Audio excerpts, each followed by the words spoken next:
Anakin Skywalker, once the Chosen One, entered the Jedi Temple on Coruscant with a dark purpose, his mind and heart corrupted by the influence of Darth Sidious.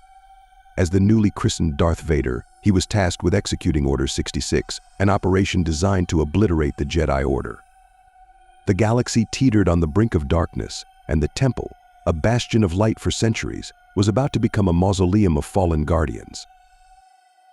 Anakin strode up the grand staircase of the Temple, flanked by the elite 500 First Legion of clone troopers. The iconic spires of the Temple pierced the night sky, illuminated by the flickering fires of war. The weight of his betrayal was immense, but Vader buried any lingering doubts deep within himself. His singular focus was on carrying out the will of his new master. The first line of resistance came swiftly. Jedi Knights and Padawans, alerted by the sounds of battle and the ominous presence of the dark side, gathered near the temple's entrance.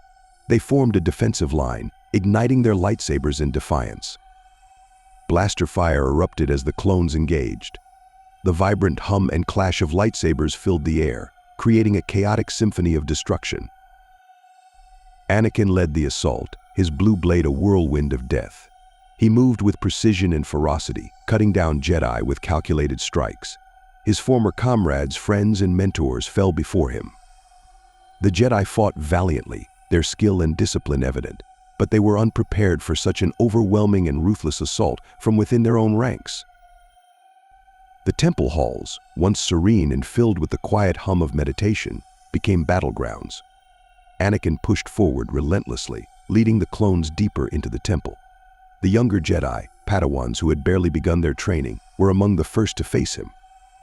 They raised their blades, their faces a mixture of fear and determination. Anakin showed no mercy.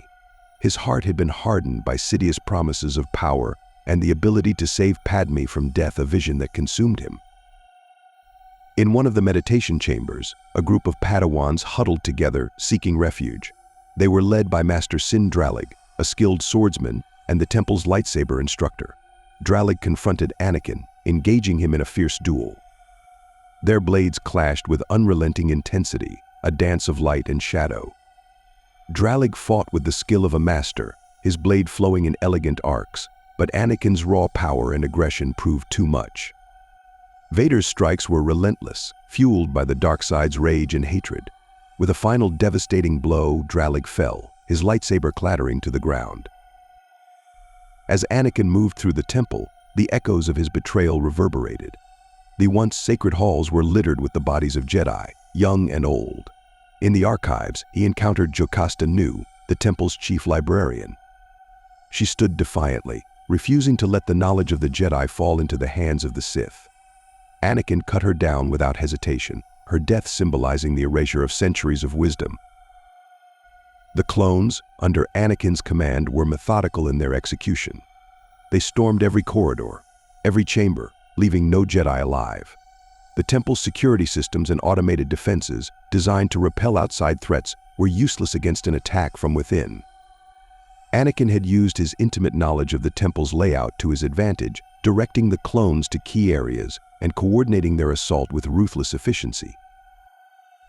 In the heart of the temple, Anakin entered the council chamber. The room, once filled with the wisdom of the Jedi Masters, now stood empty, its stillness a stark contrast to the chaos outside.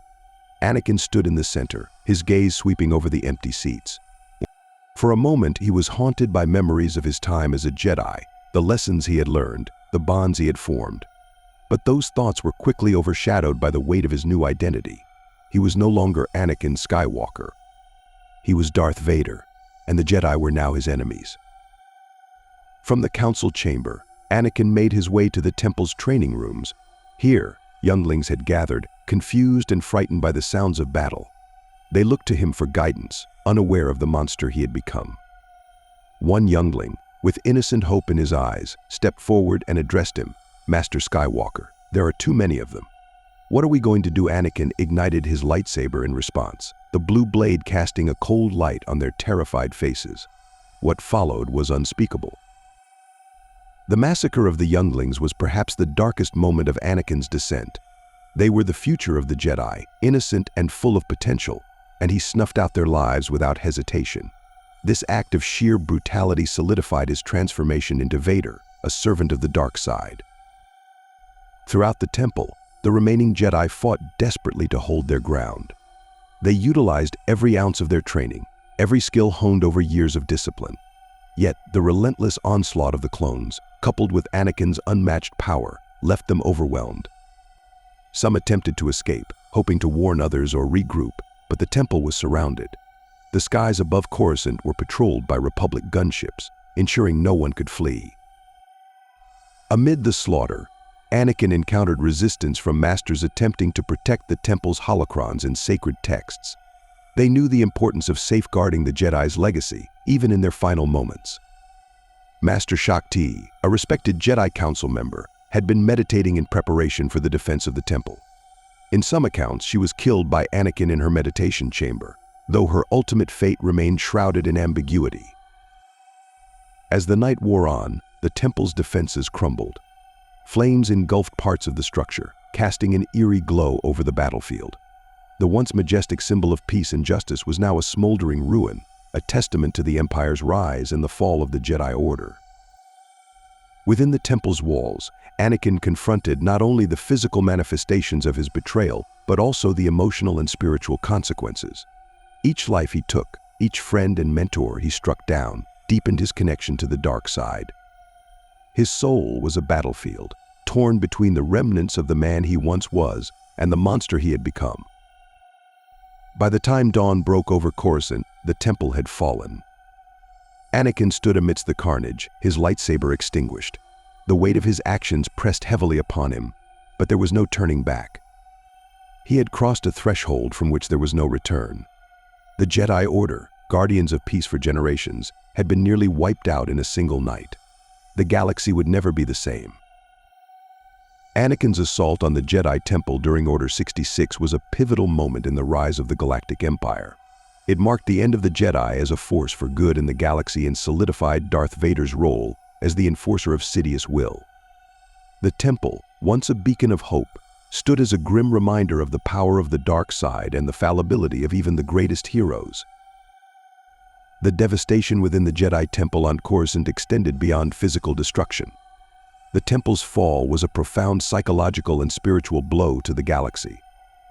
What was once a sanctuary of light and wisdom had been transformed into a tomb of silence and shadows, its hallowed halls desecrated by betrayal and death. Anakin Skywalker, now Darth Vader, carried out his dark mission with unrelenting precision, extinguishing the lives of those who had once trusted him as a friend and ally.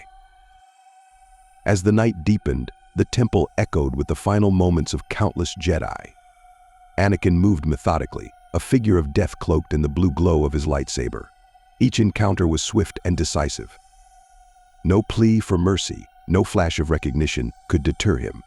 He was the instrument of the Sith's will, a harbinger of the Empire's cruel dominion. In the hidden chambers beneath the temple, where holocrons containing millennia of Jedi knowledge were stored, Anakin faced one of his most significant tasks. These holocrons held the cumulative wisdom, history, and teachings of the Jedi Order. Anakin's new master, Darth Sidious, coveted this knowledge not to preserve it, but to twist it to serve the Sith's dark agenda. Anakin, guided by Sidious' instructions, secured many of these holocrons for later analysis, ensuring that their contents would either be destroyed or corrupted to serve the Empire.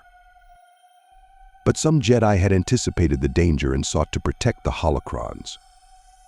A small group of temple archivists and scholars barricaded themselves in the archives, determined to keep the Order's legacy out of the hands of the Sith. When Anakin arrived, they stood defiantly, prepared to die for their cause. The battle that ensued was brief but intense. The Jedi fought valiantly, wielding both lightsabers and the Force in an attempt to repel their attacker. Yet Anakin's power, fueled by the dark side, was insurmountable. He cut them down, one by one, and claimed the holocrons as trophies of his victory. Elsewhere in the temple, pockets of resistance continued to fight. Masters and knights coordinated their efforts to protect the younglings and the temple's sacred artifacts. Some even managed to send out distress signals, warning any surviving Jedi across the galaxy of the betrayal. However, these acts of defiance were ultimately futile. The temple's communication systems had been compromised, and the clone troopers, under Anakin's orders, systematically dismantled any attempts at escape or resistance. Anakin's march through the temple was marked by moments of stark contrast, scenes of ferocious combat followed by eerie silence. The meditation gardens, once a place of reflection and peace, became another battleground. The tranquil streams and lush greenery were stained with the aftermath of battle, their beauty marred by the horrors of war. Here, Anakin confronted several Jedi Masters who had taken defensive positions among the foliage. Despite their efforts, they too fell before his blade. As dawn approached, the assault neared its grim conclusion. Anakin made his way to the temple's central spire, where the beacon that guided Jedi ships to Coruscant was housed.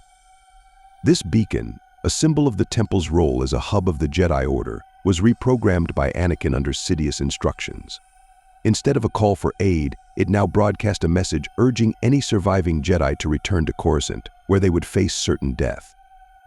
It was a trap, designed to lure the last remnants of the Order into the Empire's grasp. With the beacon reprogrammed, Anakin surveyed the destruction. The Jedi Temple, once a bastion of hope and justice, was now a smoldering ruin. The surviving clone troopers reported that their mission was nearly complete. They had scoured every corner of the temple, leaving no room for any Jedi to hide. Yet, despite the thoroughness of their operation, Anakin knew that some would escape. The galaxy was vast, and the Jedi were resourceful. But for now, the Jedi Order was shattered. In the aftermath of the massacre, Anakin stood in the temple's main hall, surrounded by the lifeless bodies of his former comrades. His transformation was complete. The man who had once been a hero, the chosen one prophesied to bring balance to the Force, was now a Sith Lord, an enforcer of tyranny and oppression. The temple, and all it represented, lay in ruin. The light of the Jedi had been extinguished, and the dark era of the Empire had begun. As the first rays of sunlight broke over the horizon, the temple's destruction became visible to the citizens of Coruscant. Smoke rose from its spires, and the faint sound of blaster fire still echoed in the distance. The people watched in confusion and fear, unaware of the full extent of the tragedy that had unfolded. The Republic, which they had trusted to protect them, was no more. In its place rose the Galactic Empire, a regime built on fear and domination. Anakin, now Darth Vader, left the temple and returned to his master. He reported the success of the operation, detailing the destruction of the Jedi and the securing of the holocrons. Sidious was pleased, his vision of absolute power coming to fruition. Yet, even in his triumph, Anakin felt a lingering sense of loss. He had achieved the power he sought, but at a cost that left him hollow. The Temple Massacre was not just the end of the Jedi Order, it was the death of Anakin Skywalker. The atrocities he committed ensured that there was no turning back. His destiny was now irrevocably tied to the dark side, his soul consumed by the weight of his actions. The galaxy would remember the night the Jedi fell, and the man who had once been their greatest hope became their greatest enemy. In the days that followed, the temple was repurposed as a symbol of the Empire's dominance.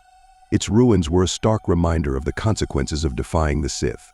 The Jedi who survived the initial purge were hunted down, their legacy erased from the galaxy's collective memory.